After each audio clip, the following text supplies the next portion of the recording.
Fala pessoal, então assim como combinado, eu estou gravando a videoaula para recuperação paralela e a gente vai estar abordando principalmente o ciclo 95 aqui, conforme foi visto e conforme foi tema da nossa P1, certo? Então, a gente começa com a programação em código G, né? Então a gente passou toda aquela parte de conhecemos um pouco da construção da nossa máquina CNC, fomos ver o tipo de medição dela, os principais pontos, ponto zero máquina, zero ferramenta, zero peça, certo? O zero referência que tem no nosso torno, na nossa fresa 3 eixos. Passamos para coordenadas absolutas incrementais, incrementamos depois ponto de saída e ponto de aproximação e ponto de troca de ferramentas, e aí a gente fez a nossa programação verbal, certo? Depois da programação verbal, a gente apresentou para vocês a nossa tabelinha de código G e M, que são funções miscelâneas auxiliares, certo? Então, dentro da tabela de código G, a gente acaba tendo um pouquinho para a gente separar os códigos de movimentação, certo? Eu faço a movimentação da minha ferramenta. Eu tenho os códigos de ativação e desativação de compensação de raio. Eu tenho os meus zero peças, certo? Então aqui a gente está elencado até o quarto, mas lembra que a gente viu na máquina que é do 54 até o 59 e depois do 504 até o 559.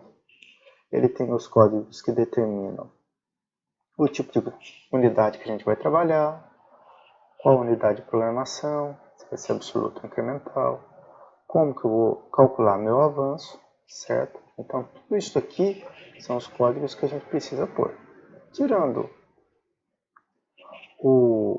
da nossa movimentação, tudo isso aqui deve estar no nosso cabeçalho.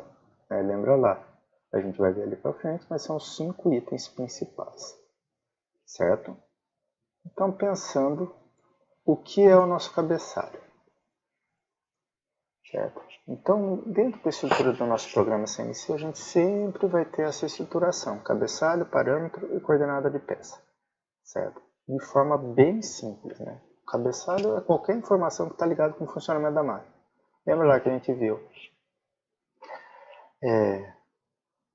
tipo de coordenada, unidade, como que eu vou fazer descompensar raio, zero peça, unidade de avanço. Então, tudo que eu preciso trabalhar, preciso definir para que a máquina tenha o mínimo de conhecimento para que ela trabalhe, a gente põe no cabeçalho.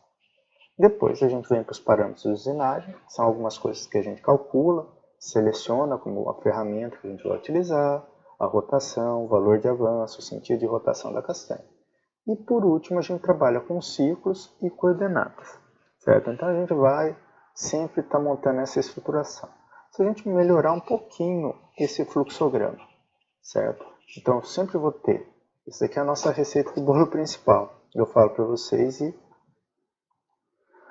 não pode errar. Então sempre vou colocar o cabeçalho, levar a minha ferramenta do ponto de troca, certo? Vamos dar uma escrita aqui.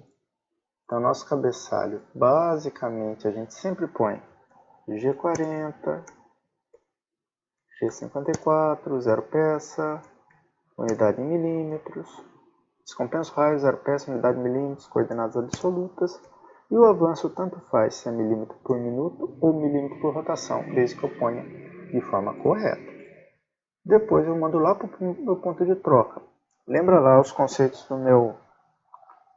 da minha programação verbal. Ponto de troca sempre em avanço rápido. Então G0, X200, Z200. Certo? Vou fazer a minha seleção da ferramenta. Então eu vou pôr aqui T. E nesse espacinho em branco eu coloco o número da ferramenta D1, que tem a ver com o meu magazine de ferramentas. Ponho o meu avanço e a rotação. Ah, professor, mas eu preciso colocar avanço e rotação? A gente estava trabalhando com rotação e avanço, tanto faz, gente. Isso tanto faz pra gente. E os nossos parâmetros param por aqui, certo? Tanto a seleção como o parâmetro de corte, a gente trabalha esses dois. Depois eu vou para o convencionado para desbaste e acabamento. Como a gente está trabalhando com peça menor, tudo não usa contraponta, a gente trabalha com um G0, X0, C3, para não encostar na frase. Dentro de usinagem. Usinagem aqui, gente, a gente vai colocar só o ciclo.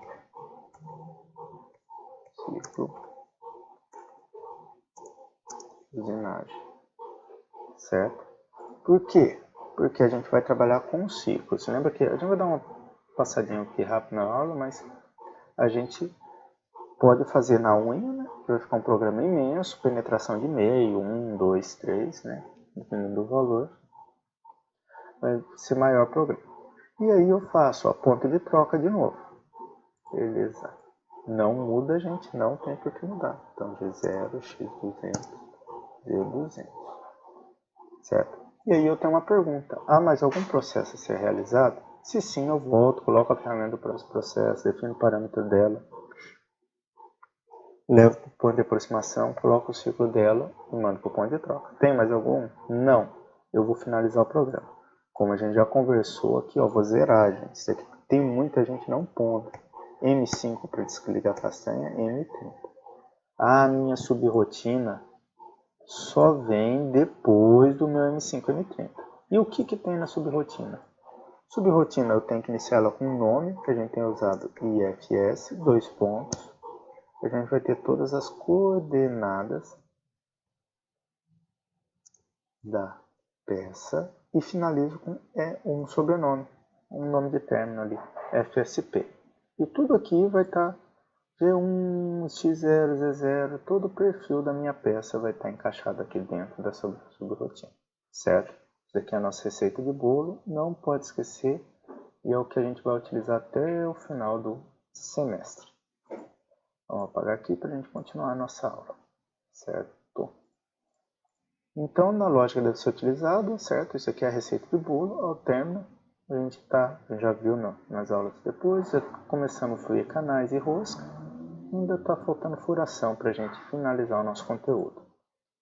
O cabeçalho aqui está bem descrito, cabeçalhos, parâmetros de usinagem, coordenadas das peças, pode ser absolutos incrementais, isso tudo é muito básico, certo? A gente vai passando bem rapidinho aqui para a gente chegar nos exemplos do programa, certo? Então, olha aqui seria um programa que a gente fez sem nenhum ciclo de usinagem. Reparem, ó, que eu só coloquei as coordenadas finais. E se a gente reparar o diâmetro inicial da peça, que é 58, com o diâmetro final, que é 37, eu removi 21 mm de material. Vocês não vão encontrar ferramenta nenhuma que remova essa quantidade de material. Dependendo do material, se possuir uma dureza muito alta, ele vai remover menos, certo? Então, dependendo da quantidade de remoção, imagine que eu penetre meio milímetro aqui. Eu vou fazer isso aqui várias e várias vezes. Por isso, cada módulo do CNC tem um ciclo de desbaste diferente, certo? O nosso da Siemens é o nosso ciclo 95. Então, ó, como a gente já tinha comentado, se eu fosse penetrar só 2,5 por 2,5, 5 no diâmetro, daria essa quantidade de linhas aqui. Certo? Olha como já cresceu o nosso programa. Está penetrando 5 por passado. Imagina se penetra 1. Certo? É 5 vezes mais linhas de programação. Para isso, certo? O nosso módulo da Siemens trabalha com o nosso ciclo 95. Certo?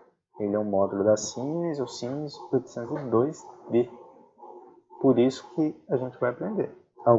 Ele funciona nos módulos superiores, mas possui algumas variações, se vocês pegarem os simuladores lá.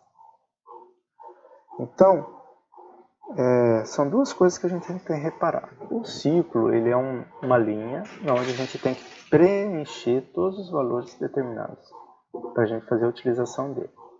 Certo? Vamos pegar aqui nossa ferramentinha. Então, reparem, a primeira coisa que eu quero que vocês reparem é aqui, ó, a minha segunda coluna dos parâmetros de ciclo. Certo? Então, eu tenho todos os valores reais, menos o primeiro, que é string. O que isso quer dizer? Em programação, a gente chama de valor real qualquer número, e string são palavras. Então, ó, se a gente pegar o primeiro, NPP, é o nome da subrotina do contorno. Então são as palavras, como eu vou dar o nome e sobrenome. Aquele lá no exemplo na NIS, IFS, 2 pontos, termina no FSP. MIDI é profundidade de penetração. Os 3 FOLs são sobre metais, certo? Eu posso trabalhar com submetal só no eixo Z, só no eixo X ou em ambos os eixos, certo? Aqui eu tenho que tomar cuidado de escolher os 2 primeiros ou só o último. Eu tenho avanço com desbaste sem detalonado. Deixa eu apagar aqui que a gente vai ter que fazer um desenho, certo? Aqui vamos pegar o lápis. E avanço por imersão de detalonados. O que seria imersão detalonada? Vamos pensar que a gente tem uma pecinha aqui.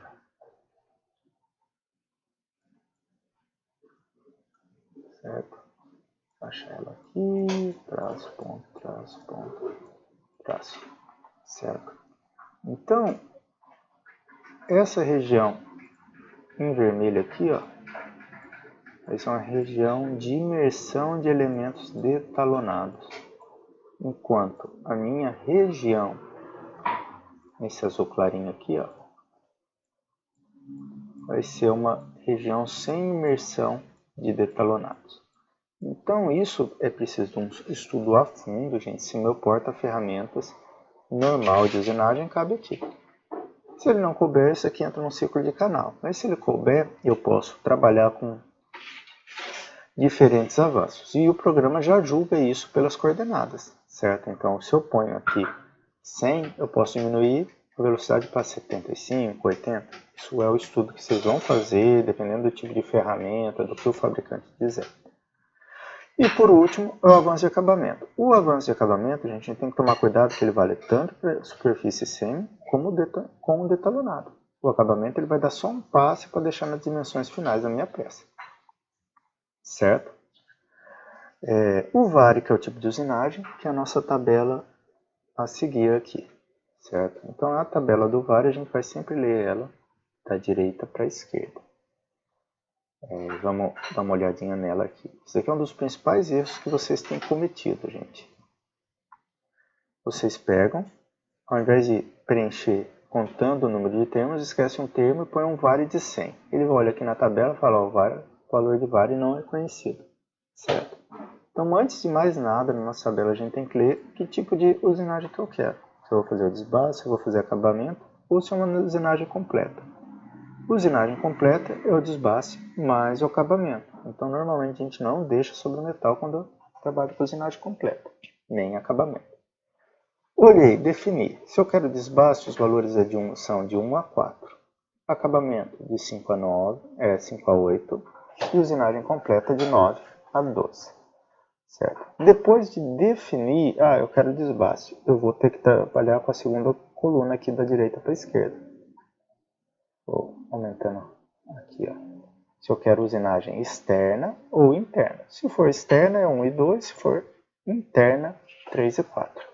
E por final, eu tenho que definir o sentido da minha ferramenta.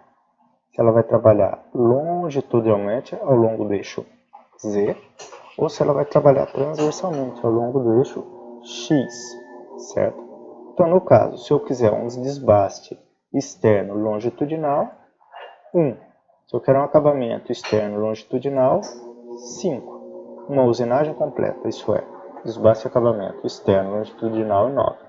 Basicamente, aqui no nosso programa, no nosso conteúdo, a gente vai usar principalmente esses 3 desbastes, certo? Esses 3 valores de área, vale 1, 5 ou 9. Deixa eu apagar aqui. Certo, gente? Então, continuando aqui, a gente vai ter os 3 últimos fatores que eles estão diretamente relacionados. Então, é o DT, DAN e VRT. Tempo de espera para quebra de cavaco, distância de percurso onde é feita interrupção após o corte e desbaste para quebra de cavaco e curso de suspensão. Então, dependendo da estratégia de usinagem do material que eu estou cortando, eu preciso dar um melhor tempo, eu fazer alguma melhoria ali para melhorar as minhas condições de desbaste e acabamento. O meu material ele é muito tenaz, então ele não quebra facilmente. Então, eu vou ter que levantar a cada distância de percurso, eu paro e suspendo a minha ferramenta, eu tiro ela do contato para fazer com que o material volte. Para a gente aqui, como está em simulação, a gente vai usar alumínio ou algum plástico lá embaixo, a gente pode deixar isso tudo aqui em 0, certo? A gente vai acabar trabalhando com 0 durante as nossas aulas disso, certo? Então esse é o nosso ciclo 95. Então, depois de eu fazer o uso do meu ciclo 95, eu começo a trabalhar naquela estrutura de programação que a gente escreveu lá no início, certo? Então vamos lá. Eu vou trabalhar com a minha subrotina e eu sempre, gente, sempre vou colocar ela depois do M30, depois que eu finalizo o meu programa. Então se eu tenho a minha peça aqui, ó, a mesma pecinha, eu vou trabalhar com as coordenadas finais somente e o programa vai traçar a estratégia inteira de programação dele, certo? Então eu coloco meu cabeçalho, coloco no 0 peça, no ponto de troca, coloco a ferramenta que eu quero, defino rotação e avanço, trago o ponto de aproximação e preencho. O nome da minha subrotina está início ou fim.